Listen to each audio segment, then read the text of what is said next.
Step 1. Turn on the tester and enter the menu interface. Step 2. Click the number key 3 to enter the test point setting. Input the number and value of test point according to the requirements. Step 3. Click the number key 1 to enter the menu mode.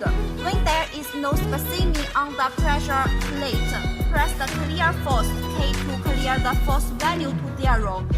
Press down on the handle when the force value is displayed as about 2 N. Click the clear displacement key to clear the displacement to 0. Step 4. Place the specimen on the lower platen. Step 5. Click the number key 2 to enter the automatic mode, and then compress the specimen to the mini displacement that is set in advance by the compression rod.